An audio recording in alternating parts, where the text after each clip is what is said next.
Bonjour Sébastien, Bonjour. merci de nous avoir rejoints aujourd'hui pour un nouveau podcast sur Cryptost. Sébastien, tu es cofondateur de Red Square, qui est une société qui accompagne les entreprises du Web3, notamment dans tous les aspects de gestion de risque, de la sécurité, qui est un élément qui est extrêmement important dans notre écosystème et c'est ce dont on va parler aujourd'hui ensemble. Et je voulais qu'on commence justement par ça. Est-ce que tu peux nous expliquer un petit peu qui tu es, qu'est-ce que Red Square et pourquoi est-ce que Red Square c'est important dans notre écosystème? Bien sûr, déjà merci pour l'invitation, ça fait plaisir. On fait assez peu d'interviews et donc en fait on suit beaucoup les travaux de Cryptos et puis aussi la contribution sur l'écosystème par rapport aussi à Cube3, etc. Donc déjà bravo pour ces initiatives et c'est des initiatives qui vont enfin, dans le bon sens. Ensuite pour nous c'est très pertinent de parler sur Cryptos parce que vous traitez beaucoup des enjeux de sécurité. Donc on a repéré plusieurs articles en lien avec le traitement des scams, le traitement des affaires cyber. Donc voilà pourquoi aussi je suis là aujourd'hui. Et encore une fois, merci. Ensuite, sur mon parcours, moi je suis juriste de formation. J'ai fait 5 ans d'études en droit des affaires, droit français, droit allemand. J'ai étudié dans les deux pays. J'ai fait différentes expériences en cabinet d'avocat, Clifford Chance en M&A. J'ai aussi été en restructuring, donc tout ce qui est restructuration d'entreprise. J'ai travaillé dans des legal tech, notamment Robin, où j'ai créé un réseau avec Julien Latouche, le fondateur, un réseau de 300 avocats. On a accompagné les entreprises des territoires, on a signé plusieurs collectivités. Ensuite, j'ai rejoint par hasard en fait, le monde du Web3 par des rencontres humaines, et notamment un de mes amis qui a cofondé EquiSafe, qui m'a demandé de les rejoindre à l'époque pour travailler sur différents sujets stratégiques qu'ils avaient, notamment un agrément CIP auprès de l'AMF, une des premières ICO qui a le visa facultatif de l'AMF. Et en fait, je me suis retrouvé à m'occuper des thématiques de compliance sur cette opération-là. Et ça a été ma porte d'entrée et j'ai découvert aussi ma passion, puisque c'est au carrefour de plusieurs centres d'intérêt, qui est à la fois les sujets internationaux, parce que quand on fait de la compliance, on est amené à s'intéresser aux sanctions internationales, donc l'actualité. Et ça, c'est ma passion. Ensuite, évidemment, du droit, parce que ces règles viennent du droit. Et sans droit, il n'y a pas de sanctions aussi. Et puis ensuite, c'est des sujets financiers, économiques, innovation. Et donc, c'est hyper intéressant de se dire comment, sur ces technologies nouvelles, qu'est-ce qui va changer, comment, pourquoi. Et donc, de comprendre ça, c'était une chance assez formidable d'être au début, puisque c'était en 2020. Donc, la loi Pacte venait d'être votée, les décrets blockchain. Et donc d'être un peu aux avant-postes de cette transformation juridique, c'était absolument palpitant. Ensuite, j'ai rejoint le monde du conseil où j'ai travaillé pour différents projets, notamment de Gami. J'ai travaillé sur des projets comme Orion Protocol, aussi des Launchpad, et puis différents autres projets, notamment dans la tokenisation d'émissions crédit carbone en Suisse, régulé en Suisse auprès de la FINMA. Et donc après, fort de ces expériences, on a remarqué une chose, avec Thomas Ménard, mon associé qui est directeur général et en charge des opérations, et Esteban Lopez qui est CTO, on s'est dit, il y a une chose qui revient tout le temps, c'est on est dans un écosystème où les gens parlent des risques. Et les risques, c'est quelque chose qui crée des hésitations. Et donc en fait, il faut une boîte d'experts qui accompagne ces projets-là. Et donc on a créé Red Square, dont je suis aujourd'hui effectivement CEO et cofondateur. Tu parlais de compliance, ça fait partie de ta formation aussi et de ton passif. De la compliance, mais il n'y a pas que ça, il y a tout l'aspect sécurité. Si tu peux nous résumer un petit peu rapidement quelles sont les différentes thématiques que Bien vous sûr. abordez avec Red Square. Alors pour nous, il y a 3 grandes familles de risques. Il y a le risque économique, donc ça englobe tout ce qui est compliance, investigation, due diligence. Ensuite, il y a la notion de risque cyber. Et pour nous, en fait, le risque cyber s'entend est lui-même décliné en 2 volets. Il y a les vulnérabilités, on va dire, Web3, qui sont Web3 native. Exemple, les smart contracts, on en parle beaucoup. Il y a aussi les oracles, enfin, il y a ces sujets-là. Et puis, il y a la dimension Web 2, à la fin, il y a une base de données, des fois, il y a du cloud, et donc il faut les sécuriser. Et puis enfin, il y a de l'humain, c'est-à-dire qu'on est dans des projets où il y a des entrepreneurs, et je pense qu'on a tendance un peu à oublier ça, que, in fine, derrière, il y a des entrepreneurs, donc il y a une notion très humaine, et l'humain est un vecteur de risque. Ça veut dire, j'ai des risques, ça veut dire, je peux égarer des mots de passe, j'ai des bureaux, des tierces personnes peuvent s'introduire avec peut-être une volonté de nuire à un projet. Et donc, voilà, on traite aussi ça. Puis Puis enfin, il y a un volet risque réputationnel. On est sur un environnement très réglementé. Et donc, en fait, vous le savez aussi mieux que moi chez Cryptos, on ne peut pas communiquer sur des promesses de gains. On ne peut pas communiquer. Et tout ça est guetté par le régulateur. Et donc, c'est ce scope-là qu'on vient adresser. Et donc, Red Square, aujourd'hui, c'est plus de 30 clients qui nous font confiance. Et on leur remercie beaucoup. Il y a notamment Stables de PMU, il y a Interstellar, il y a le One Bottle Club et beaucoup d'autres, Oxia Origin, etc. Donc on travaille sur ces projets. Ouais, parce que c'est vrai que quand on parle de Web3, on a tendance à se dire que en fait, ça se résume à l'aspect technologique, mais derrière, comme tu l'expliques, il y a des humains, il y a une réputation, il y a aussi des régulateurs qui surveillent, il y a l'aspect technique forcément. Donc finalement, l'accompagnement en sécurité, il est beaucoup plus vaste que simplement la sécurité technique derrière un smart contract ou quoi que ce soit. Exactement. Voilà, Red Square doit englober tout ça. Et donc, effectivement, à première vue, on fait beaucoup de choses, mais qui se rejoignent aussi beaucoup. Ça veut dire, comme tu l'as expliqué, ça me paraissait quand même assez clair. Il y a vraiment 3 aspects de sécurité. Voilà. On comprend qu'il y a besoin de les avoir tous en même temps. Exactement. C'est intéressant d'avoir une boîte qui les propose tous en même temps, justement. Tout à fait. Et puis en même temps, en réalité, même le cyber, en fait, il y a aussi des enjeux légaux dans le cyber. Bien sûr. On passe bientôt au PSAN renforcé, et puis le PSAN renforcé prévoit des audits cyber avec des lignes directrices de l'AMF extrêmement claires en la matière. Donc même, par exemple, des profils purs cyber, en fait, doivent avoir des notions juridiques. Et les juristes, par exemple, que je suis, on doit se mettre à la tech parce que on doit comprendre quand on dit ça d'un point de vue juridique, qu'est-ce que ça signifie concrètement d'un point de vue tech? Et s'il n'y a pas ça, pour les projets, ils vont me dire, mais comment je fais? Ça me paraît insurmontable. Voilà. Donc, c'est pour ça que ça justifie qu'on soit une boîte d'experts, c'est-à-dire on vend de l'expertise.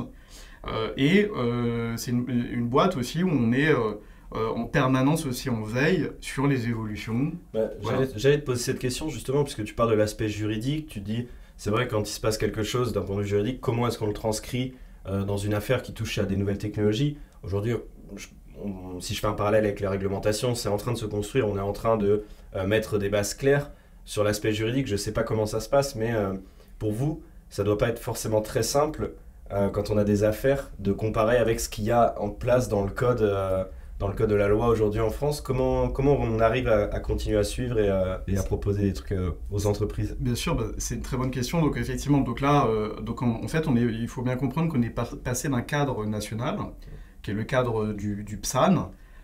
Et là, en fait, on est en période transitoire parce que MiCA, le règlement européen, a été voté. Il rentre dans quelques mois en vigueur. Et donc, la France a estimé qu'il fallait prévoir une période de transition pour qu'en fait, le palier ne soit pas trop haut à franchir. Et donc, déjà, on a une chance, c'est que, en tout cas, sur les services d'actifs numériques, on a un cadre légal. On a un cadre légal, ce qui veut dire que dès lors qu'on fait de la conservation, de la conversion, des services de placement pour compte de tiers, qu'on fait du conseil en investissement sur les cryptoactifs, etc. Bref, le régime du PSAN, on a un cadre. Effectivement, il y a d'autres activités dites du Web3 qui n'ont pas encore de cadre très clair. C'est l'environnement de la DeFi se questionne beaucoup.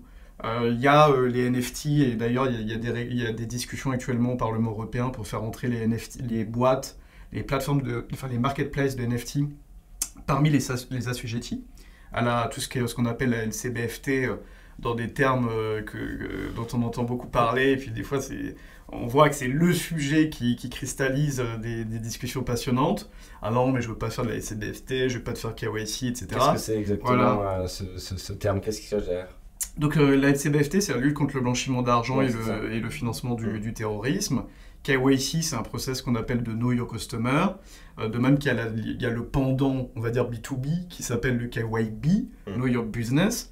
Et en fait, c'est très simple. Ça part du postulat que mes clients, je dois les connaître. C'est-à-dire, par exemple, là, on se connaît parce qu'on est face à face.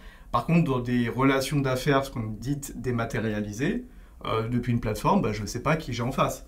Je ne sais pas si Sébastien Martin est effectivement derrière l'écran, ou si, je ne sais pas, si mon petit cousin qui est en train tout simplement de se mettre à faire des investissements alors qu'il n'a pas la majorité. Et aussi, le KYC, c'est pour ça que pour moi, ça part d'une d'une très bonne volonté, qui est de dire, sur certains produits, eh ben, en fait, on doit protéger des mineurs en bas âge, on doit protéger, en gros, mon business, si par exemple j'ai une plateforme de services sur actifs numériques, que je ne rentre pas en relation d'affaires avec des entités sous sanctions internationales, sous embargo. Et donc, pour moi, ça part d'une volonté très saine. Maintenant, il y a les gros enjeux, c'est comment on met le curseur, c'est-à-dire comment on reste proportionné dans l'approche.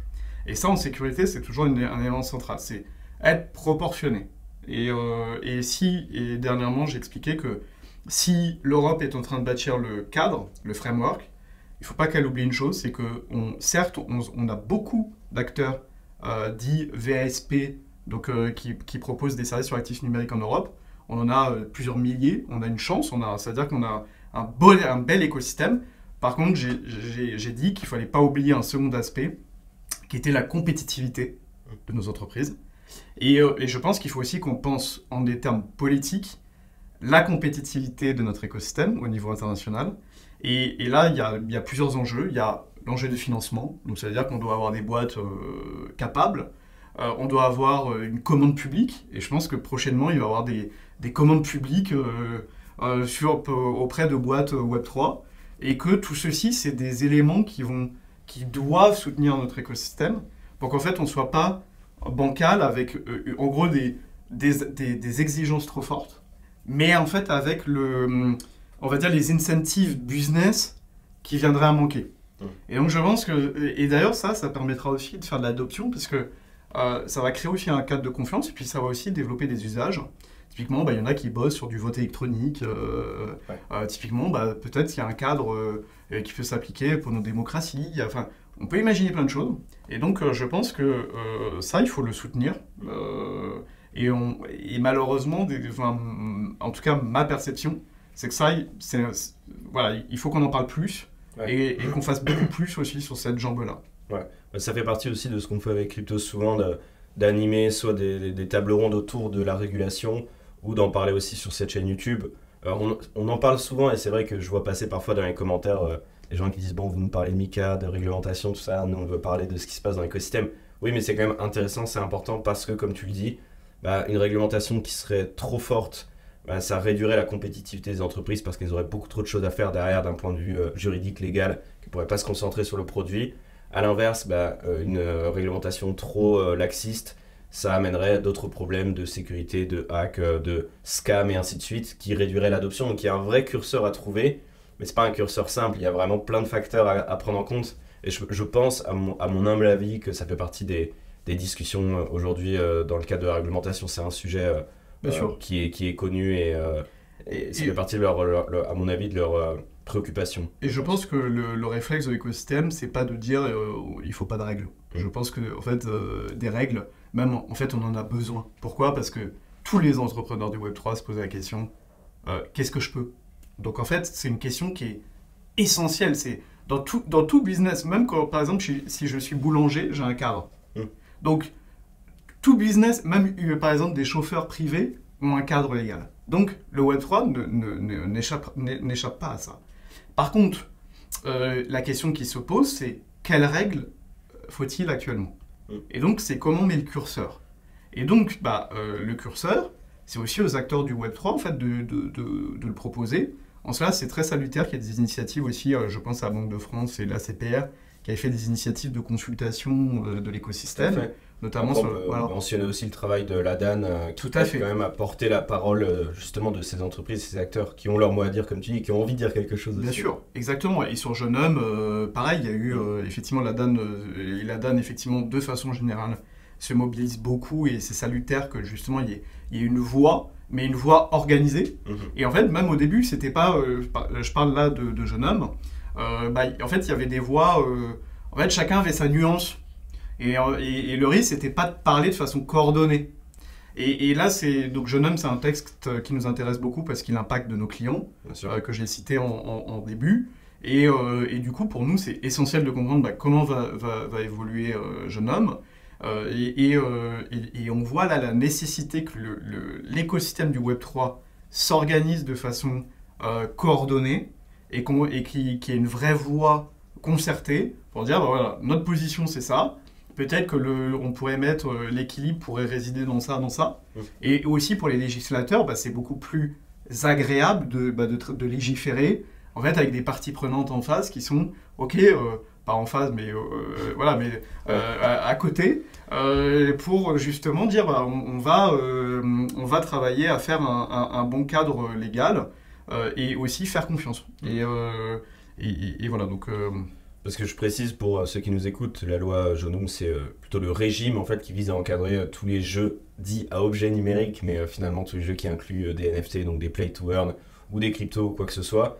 Donc c'est un régime dont on a déjà d'ailleurs parlé en podcast sur cette chaîne YouTube, qui a été voté à l'Assemblée nationale il y a quelques semaines maintenant, qui a un petit peu fait débat pendant un moment, puisqu'il y avait aussi une histoire de concurrence avec des acteurs traditionnels qui étaient déjà en place, qui estimaient que le cadre était trop léger.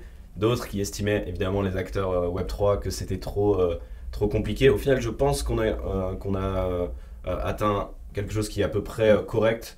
Bon, il y avait un besoin dans tous les cas de donner un cadre autour de tous ces jeux-là. Il a été donné, ce sera une base et peut-être qu'après il évoluera. Mais sachant que en plus c'est expérimental, c'est-à-dire qu'en fait dans le texte il est prévu qu'il y ait une possibilité en fait de l'amender si besoin est. Donc je dirais je pense que c'est une très bonne approche. En fait, c'est un sandbox, c'est presque une approche par sandbox. Ça veut dire on donne en fait un terrain de jeu clair, défini. Et c'est vrai que beaucoup d'acteurs, y compris des clients, se demandaient mais comment du coup j'appréhende ça, surtout pour des boîtes régulées, très suivies par l'ANJ. Et ils se disent mais je peux pas me permettre de faire n'importe quoi. Et justement, c'est là où on a besoin des règles pour aussi que ces acteurs-là puissent aller dans cet environnement-là. Parce que pour eux, c'est une condition préalable pour pas se trouver en porte-à-faux et en situation, on va dire, délicate vis-à-vis de leur régulateur. Ouais. Bon, on a parlé de réglementation, on a parlé de tous les aspects juridiques. Il y a quand même un élément dans votre activité, moi, qui m'intéresse particulièrement, c'est l'aspect sécurité. Et on le sait, même pour tous ceux qui suivent Cryptos régulièrement, ils le constatent, on en parle souvent, comme tu l'évoquais tout à l'heure, dans les articles ou dans les épisodes du Récap Crypto, il y a beaucoup d'actualités autour de vols, de hacks, de piratage, etc. Ça fait malheureusement partie du quotidien de l'écosystème du Web3. Vous, comment est-ce que vous faites pour accompagner les entreprises du Web3 pour améliorer l'aspect de sécurité? Comment ça se passe concrètement? Comment ça se passe concrètement? Un projet vient nous voir et donc déjà nous explique ses activités. Pour nous, c'est essentiel de comprendre son business. Ensuite, ce qu'on fait toujours, c'est qu'on cartographie les risques. C'est-à-dire que les risques, c'est typiquement quelle est ma surface en fait d'exposition, sous quel angle je pourrais être attaqué. Donc là, ça rejoint tous les points qu'on a dit précédemment, la dimension humaine, les locaux, le cloud, les smart contracts, combien j'en ai, quelles features ça permet, d'éviter qu'il y ait des features en fait peut-être dont on ne se rend pas compte. Des features peut-être qui rendent les choses non optimisées, notamment les frais de gaz, etc. Et quand on fait beaucoup de transactions, beaucoup de volume, ça a une répercussion quand même in fine sur le business. Et donc c'est comme ça qu'on commence. Donc c'est une approche déjà pragmatique, c'est de se dire, ok, j'ai tel projet. Et donc c'est là, en fait, notre métier varie. En gros, aucune chose qu'on fait n'est réplicable selon les projets. Tout projet est, je dirais, singulier. Et à ces enjeux de risque singuliers. Et après, une fois qu'on a fait ça, c'est de se dire, ok, maintenant il faut ce qu'on appelle un plan opérationnel. Et d'ailleurs, tout ceci est très utile parce que dans le cadre des débats juridiques qu'on a, il faut documenter toujours ces procédures, il faut documenter ces cartographies des risques, il faut en avoir une, il faut... voilà. Et donc, on vient aider là-dessus. Après, il y a une dimension vraiment tech, où là... effectivement, l'équipe coordonnée par mon associé Esteban va aller regarder le code. Donc, en fait, là, c'est de checker que dans le code, il n'y ait pas d'erreur, c'est-à-dire qui exposerait le projet. Deuxièmement, c'est de regarder ce qu'on appelle les logiques de code et de vraiment regarder, ok, ça, c'est les features que permet le smart contract. Est-ce qu'elles sont codées comme telles? Est-ce qu'elles sont bien optimisées? Voilà. Donc, est-ce qu'il n'y a pas un individu malveillant qui va pouvoir l'exploiter? Parce que j'ai écrit quelques articles sur Cryptos autour des hacks, même si je ne suis pas du tout un expert là-dessus. souvent il y a quand même, on parle quand même d'une fonctionnalité qui était présente dans le smart contract, qui avait évidemment pas cette vocation-là, mais qui a été utilisée dans un autre sens et qui a permis à quelqu'un d'aller, par exemple, voler tous les fonds qu'il y avait dans une pool de liquidité ou quoi que ce soit. Voilà. Donc, exactement. Typiquement, les possibilités de double retrait, les possibilités... il y en a des possibilités infinies. Et donc, effectivement, donc nous, notre métier, c'est aussi de veille sur les attaques, on va dire les vecteurs d'attaque existantes, pour savoir comment en fait, la menace évolue. Parce que la menace, elle n'est pas statique. La menace, elle évolue. De même qu'il y a des nouvelles technologies, demain, comment l'IA pourrait être utilisée à des finalités extrêmement sophistiquées d'attaque. C'est une question qu'il faut d'ores et déjà se poser. Ouais. Parce qu'avec une telle puissance peut-être de calcul, une telle capacité aussi d'apprentissage, comment il y aura des vecteurs d'attaque. Et donc c'est là où en fait, c'est un métier qui est très transversal et où il faut, effectivement s'y préparer. Et c'est pour ça que les acteurs ont besoin d'acteurs comme nous. Et enfin, un point qui est important, là on travaille vraiment, c'est d'où le partenariat stratégique avec Forward Global que j'évoquais. On travaille beaucoup avec leurs équipes donc de l'Exfo, qui est certifié PRIS LPM auprès de l'ANSSI. PRIS LPM, donc LPM pour loi de programmation militaire, en fait, qui sont en capacité en fait, de faire de l'audit d'infrastructures critiques de communication, de télécommunication, donc auprès de l'ANSSI. Eux vont aussi checker les vulnérabilités dites centralisées, puisqu'il y en a aussi, et souvent l'audit Web3, on se focalisait sur les smart contracts.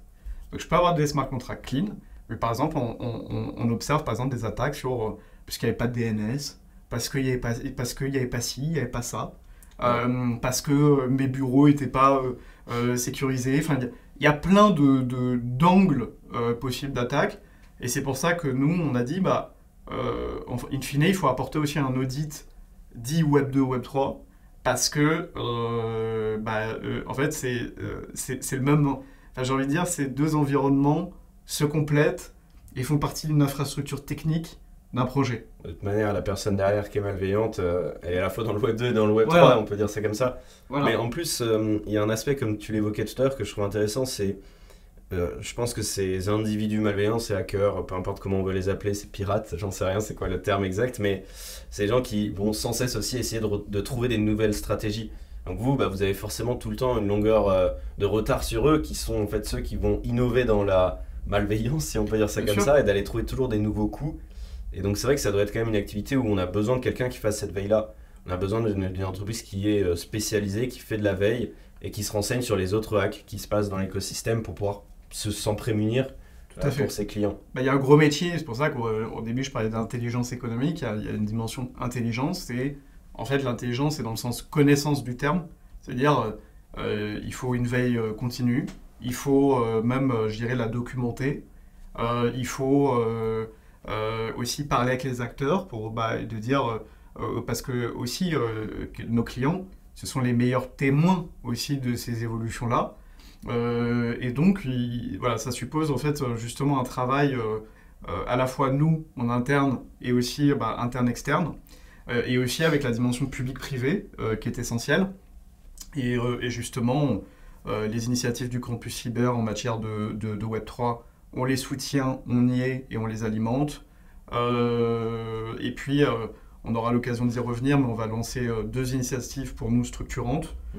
Et justement, ça c'est aussi d'organiser ce partage d'informations.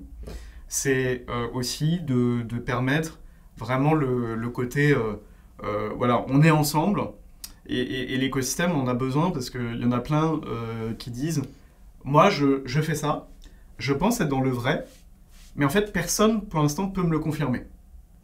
Et donc, nous, en termes de sécurité, en fait des doutes, on ne peut pas se les permettre. Donc c'est comment on structure ça.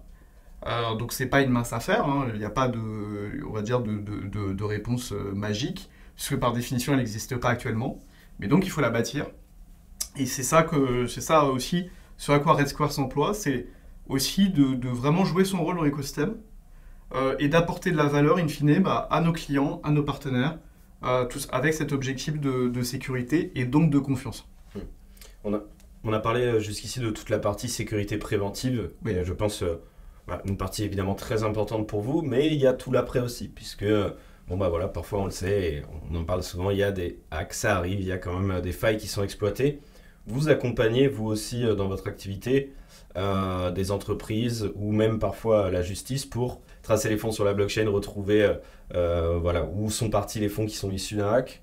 Comment ça se passe concrètement? Parce que ça doit être un travail quand même qui est assez dingue. On sait que maintenant il y a beaucoup de stratégies qui peuvent être utilisées pour disperser rapidement les fonds et perdre les traces. Comment vous faites concrètement? Ouais, donc ça, effectivement, donc on intervient en préventif et on intervient en curatif. Donc là, on est sur la situation où il s'est passé quelque chose. Il peut se passer deux types de choses. Effectivement, donc le hack. Donc là, c'est une perte de en fait, qui traîne en fait comme conséquence une perte de fonds. Mhm. Et il y a le côté, un projet peut se faire scammer ou une personne physique peut se faire scammer. Donc nous, on intervient effectivement dans les deux cas. On intervient dans le cas cyber, mais en fait, il faut monitorer la crise. Il faut comprendre qu'est-ce qui s'est passé. Il faut voir comme un smart contract aussi, des fois comme une poche. La poche a été percée. Comment je colmate. Donc ça, c'est un enjeu tech. Ensuite, il y a un enjeu de nous, ce qu'on appelle aussi tout ce qui est en bionique, pour savoir où sont passés les flux, et donc cartographier où sont passés les fonds. Et ensuite, il y a le volet aussi communication, comment je gère ma communication de crise auprès de mes investisseurs, auprès des autorités de réglementation qui nous régulent, puisque justement, que ce soit un acteur PSAN, il a des obligations de communication d'une crise, et aussi auprès de l'ANSSI, et donc prochainement à l'entrée en vigueur du PSAN renforcé. Et donc, nous, on vient effectivement accompagner sur ce volet 360 de gestion de crise. Ensuite, sur le volet scam, donc on a fait plus de 30 investigations à l'heure actuelle, en un an. Et donc là, on travaille avec quasiment... c'est tous les avocats en fait, dans le contentieux crypto en fait, qui vont en fait, nous recommander pour aider les victimes. Et donc nous, on vient déjà cartographier les flux parce que c'est indispensable. Sachant que même cette cartographie, en fait, elle est évolutive parce que, comme tu disais, les poches de liquidité ne sont pas figées. Mmh. Deuxième point, c'est de voir qu'est-ce qu'on pourrait geler comme actif. Et ensuite, qu'est-ce qu'on peut saisir. Et donc, nous, effectivement, on intervient donc, auprès des avocats qui coordonnent, on va dire, tout ce qui est volet judiciaire pour le compte de la victime et qui gèrent la relation avec le parquet et puis, évidemment, le juge. Et enfin, il y a le côté évidemment étatique, puisque on est dans un état de droit. Et donc, si saisie, il y a affaire, il faut le faire sous concertation en fait, avec l'autorité judiciaire. Donc je tiens à dire ça, parce que souvent on a l'impression que dans l'écosystème, en gros, l'État pourrait tout, etc. Et l'État et machin. Alors qu'en fait, il y a un cadre qui en fait, qui sort pas du cadre traditionnel en réalité. Les infractions, en fait, des fois, c'est du vol, c'est de l'escroquerie. On rentre dans des infractions classiques, en fait, eu égard du droit. Mmh. Et donc, la boîte à outils judiciaire qu'on a est assez adaptée. Et puis, les forces de l'ordre s'adaptent à cette menace. Faut pas oublier quand même que la gendarmerie, au sein du ComCyber, donc est chargée de tout ce qui est leurs activités dans le cyberespace. Et donc, à la fois les thématiques cyber et donc la blockchain et fait partie on va dire, de cette organisation. Et du coup, c'est de se coordonner avec ces unités pour dire, voilà, on a repéré telle et telle poche de liquidité, il faut maintenant, je dirais, enclencher des saisies. Et donc, c'est ce qu'on fait en très bonne intelligence. Et c'est là qu'on voit, voilà, ça illustre la nécessité de dialogue public-privé. Mmh. Et pas chacun dans son coin, et puis voilà, au contraire. Il faut travailler ensemble, il faut apprendre à se connaître. C'est des experts, c'est-à-dire ils connaissent très bien ce qui se passe dans le Web3. Et donc, ils peuvent agir avec aussi précision. Donc, voilà un petit peu ce que je voulais dire. Parce que, donc, il y a vraiment un lien entre ce qui se passe dans la blockchain, un vol, etc., avec la justice. Tout à fait. Moi, j'avais peut-être une idée qui était certainement faussée, mais je me disais que les crypto-monnaies n'étant pas considérées comme des monnaies, un vol de 2 Ethers ou 3 Ethers sur un wallet, est-ce que ça a vraiment de la valeur aux yeux de la justice?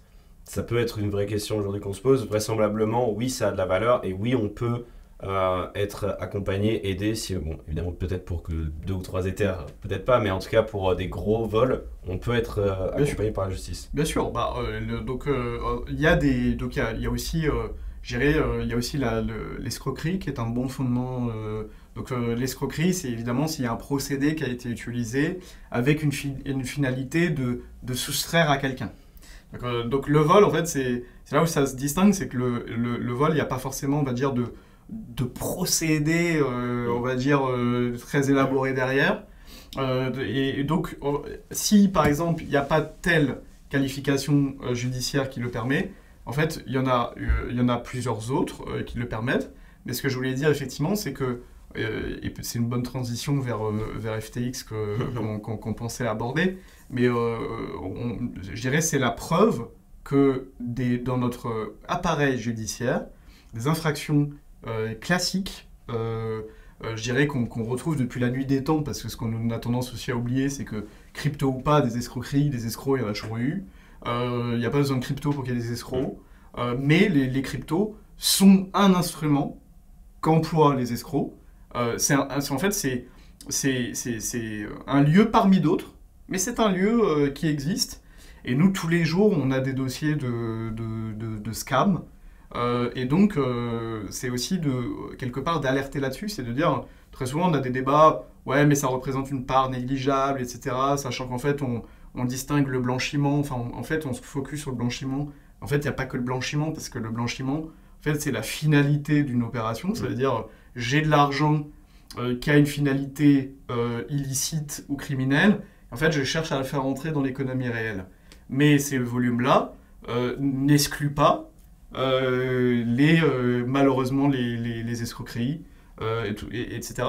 Et ça, c'est vrai qu'il faut avoir une vision lucide des choses, parce que on ne veut pas que notre écosystème soit terni, et au contraire, on veut qu'il y ait une confiance dans notre écosystème.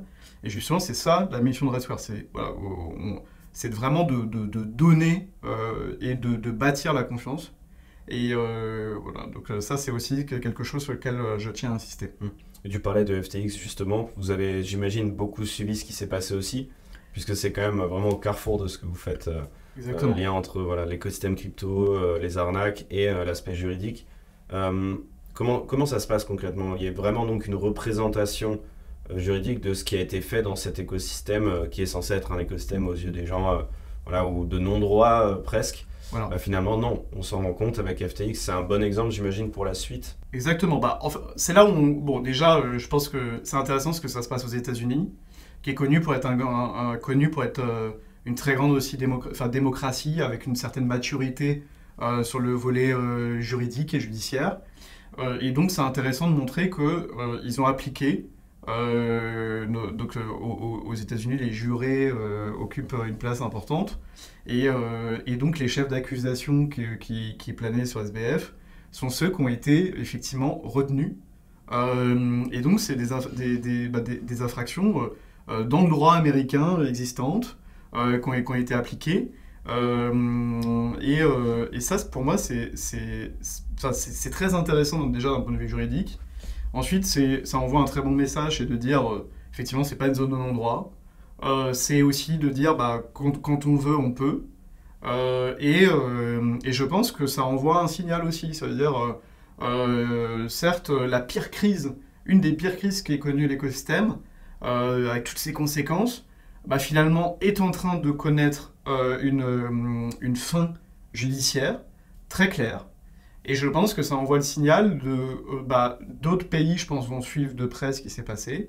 D'autres acteurs qui avaient, on va dire, des intentions, peu scrupuleuses, vont se dire, finalement, je ne suis pas planqué. Il vaut peut-être mieux que je le mette dans les règles. Et donc, je pense que ça, c'est extrêmement salutaire.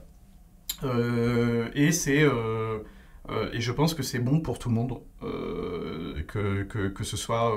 que ça nous vienne aussi des États-Unis, parce que maintenant, ça va inspirer. Voilà. Bon, on a parlé de sécurité, on a parlé de hack, etc. on le sait, hein, c'est vraiment un élément qui est quand même encore beaucoup trop présent malheureusement dans l'écosystème des cryptos.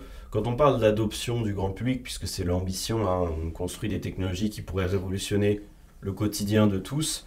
Malheureusement, bon, il y a 2 points bloquants, à mon avis, en tout cas les plus importants, c'est l'aspect technique, même si évidemment bah, voilà, on œuvre pour faire en sorte que ça devienne de plus en plus simple, et l'aspect sécurité. Évidemment, on ne peut pas s'imaginer que voilà, monsieur tout le monde puisse avoir envie de stocker des milliers d'euros dans un wallet qui n'est pas forcément très sécurisé. C'est pour ça que la banque, c'est beaucoup plus rassurant. Et aujourd'hui, à ton avis, est-ce que tu penses que l'écosystème du Web3 est assez sécurisé ou qu'il y a encore du travail à faire pour qu'on puisse envisager une adoption du grand public?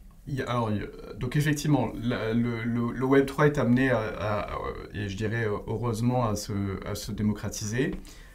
Nous, ce qu'on voit, c'est que sur les usages, je pense qu'il faut encore que les usages se multiplient. C'est-à-dire, en fait, on n'a pas encore assez de dApps utilisés, avec, on va dire, suffisamment utilisés. On n'a pas encore de nombreuses dApps suffisamment utilisées.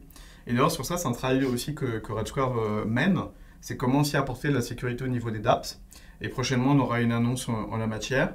Ensuite, il y a notre écosystème de la sécurité qui, on va dire, honnêtement, est assez balbutiement. Ça veut dire, on est, je dirais, par rapport au potentiel de la technologie, l'écosystème de la sécurité va devoir suivre.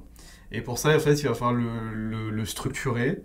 Et donc, c'est pour ça que nous, on a initié la création de la Ligue pour la sécurité du Web3, donc, qui est une association qu'on crée avec un certain nombre d'entreprises et des institutions.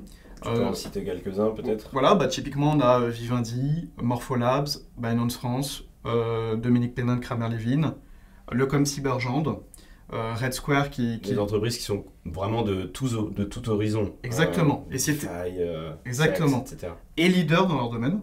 Ouais. Parce que l'idée, c'est aussi d'avoir aussi derrière une capacité, on va dire, d'entraînement pour des bonnes pratiques. Et ça, pour ça, il faut des têtes de pont qui sont capables on va dire, d'irriguer cet écosystème.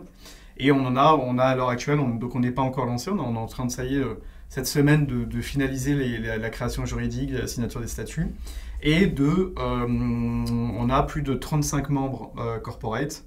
Il y a Flowdesk, il y a H Consulting, il y a beaucoup d'autres acteurs, NFTs, Nefture et bien d'autres. Et il y a beaucoup de membres individuels qui sont des avocats, donc on en a à peu près une dizaine déjà. Et donc évidemment on va lancer la Ligue, donc qui sera un réseau permettant le partage de bonnes pratiques. Et l'idée c'est de contribuer à des standards. Donc ça c'est pour ce volet-là. Et enfin, on va lancer au sein du plus gros event cyber en Europe, le Web3 Security Summit, avec en fait une dimension en fait, de discussion, c'est d'être un lieu de discussion et pratique, parce que souvent on n'a que la discussion et puis on a cette frustration de dire bon, maintenant qu'on sait ça, qu'est-ce qu'on fait? Et voilà, donc du coup, l'idée c'est d'avoir une épreuve cyber capture de flag avec 25 équipes pan-européennes, avec des hackers Web 2. Et l'idée, c'est de les aider en fait, à transiter vers le Web3, parce que tous les acteurs dont on a parlé précédemment font ce constat. Quand on veut des experts cyber, on en manque terriblement. Et donc, en fait, il va falloir qu'on structure cette filière de transition. Faire la passerelle entre cyber Web 2 et cyber Web 3 finalement. Voilà. Et donc, via des épreuves, via des formats. Donc, là, on est au début du process, mais ça permet de poser des choses. Et puis ensuite, ça va permettre d'aider les solutions de sécurité dans le Web3 à s'internationaliser, parce que ce forum devient international avec une présence au Canada, prochainement aux États-Unis et en Malaisie. Et en fait, c'est aussi d'aider les acteurs à s'exporter. Donc c'est pour ça que je disais, on prend très à cœur ce rôle de structuration de cet écosystème. Et voilà un petit peu les autres activités aussi d'écosystème qu'on lance. D'ailleurs, en très bonne intelligence aussi avec la DAN. Dont on est très complémentaires. Justement, peut-être aussi pour avoir cette connexion avec la partie juridique, où demain, il y aura besoin d'avoir certainement des accompagnements sur ces aspects-là, et vous aussi, vous pourrez aussi accompagner sur cet aspect de curseur, comme tu disais tout à l'heure, de mettre le curseur au bon endroit quand il va s'agir de peut-être mettre en place de nouveaux aspects réglementaires. Avec cette ligue autour de la sécurité, je pense qu'il y aura un énorme travail qui va déjà être fait, une base très solide sur laquelle on pourra s'appuyer pour construire des nouvelles choses à l'avenir, je pense. Exactement, donc c'est ça l'objectif. Et vraiment, on est très heureux de l'engouement que cela prend. Aujourd'hui, quels sont les gros défis à relever pour les entreprises en termes de sécurité si on veut vraiment dépasser cette limite-là et aller toucher du grand public? Donc là, c'est le gros enjeu, effectivement, ça va être c'est de ce qu'on appelle la sécurité by design. C'est-à-dire qu'en fait, l'enjeu, ça va être d'atteindre le fait que toutes les dApps, ou tout protocole, enfin, les protocoles sont les mêmes des dApps, mais je dirais tout élément qui vient participer en fait à l'architecture d'un projet, intègre des notions de sécurité by design. C'est-à-dire intrinsèquement, en fait, ces enjeux de sécurité sont pris en compte. Donc c'est pour ça que là, il y a un travail au sein de l'écosystème en fait, de diffuser les bonnes pratiques pour qu'elles soient intégrées, en fait, je dirais, de façon très libre, et puis très naturelle, dans le sens très naturel, et pour qu'ensuite, les projets, les gros acteurs vont avoir besoin forcément des différentes composantes. C'est-à-dire ils vont avoir besoin de wallets, ils vont avoir besoin d'avoir des outils de multisig, enfin, toutes ces choses-là. Pour qu'en fait, ils